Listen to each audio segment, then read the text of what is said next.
Today we celebrate the 70th birthday of my unique little brother. Unique in that he's my only little brother, which probably makes him my favorite little brother as well. And while he's my unique little brother, this celebrating a 70th birthday idea stole last year. I had that idea a year and a half earlier, so it's no big deal. Now, instead of eulogizing Kevin, I want to get two big gripes off my chest once and for all. Look here and tell me what you don't see. You don't see Kevin. Instead, you see a 1-year-old me and our two older brothers, David and Randy, all perfectly happy together and, may I say, also well dressed. I was the baby of the family and loving it. David, as the oldest, was obviously the first baby of the family for 3 years, then Randy for 3 years, but I was only allowed 1 year and 66 days as the youngest. Why? Because Kevin was born and spoiled my reign. Our mom and dad waited 3 years for me, but evidently hoped I would be their first girl. When I turned out to be a boy, they couldn't wait to try again, so Kevin was born 531 days later. Obviously, he wasn't a girl either. So they were so disappointed that they waited almost 6 years before trying again and finally getting their girl, Stacy. For 6 years, Kevin was the baby of the family. If Kevin had been a girl, I'm sure our parents would have seen the family as complete, but now they needed one more, and so Kevin not only prematurely ended my reign as the youngest, but he kept it for 6 years and also set up things so that when our sister Stacy was born, I became the middle child. And you all know what it means to be the middle child. That's the toughest role of all. That explains a lot. Here's the very first video record known to exist of Kevin, somewhere between 3 and 4 years old. He is 70 now, so instead of video, maybe we should call it a moving picture. You can definitely see by his height, I'm his big brother.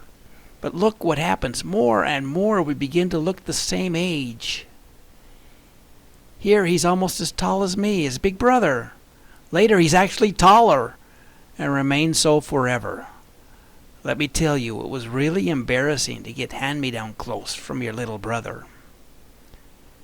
Here's his 9th birthday where he's taller than me. I'm no longer the baby of the family, and I'm firmly entrenched as the middle child.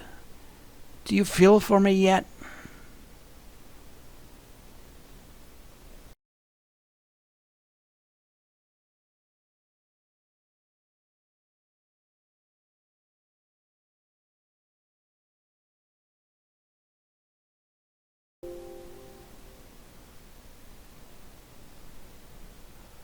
Okay, for real, being so close together in age made us pretty good friends. I remember when he was in 3rd grade, he came to me during recess and told me they were putting him in speech class. He couldn't say his ahs very well, you know. Well, maybe you don't know, since the home movies we've seen so far had no audio back then. Anyway, I looked up into his sad eyes and said, "It'll be all right." Then smiled, because I could say my R's.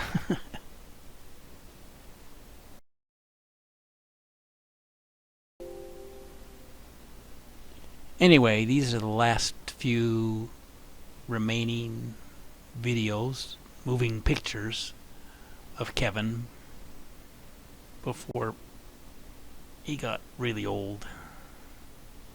This is 1985. Yeah, Dad. Dad. No, Ask 1988. Cameron, get busy. And 1991.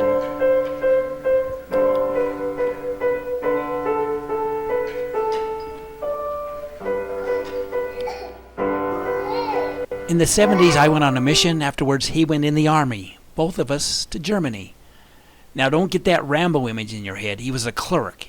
He told me how he tried to get a transfer from a difficult commanding officer, but was refused, so he was forced to tell him simply, "I forgot how to type."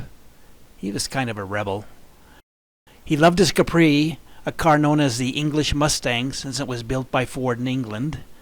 It was pretty peppy and had those dummy side scoops. My taste in cars was a little larger.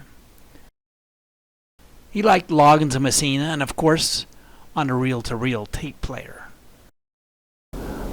Well, Kevin, I hope you have a great 70th birthday. I'm glad you're still copying me, but as always, 531 days later.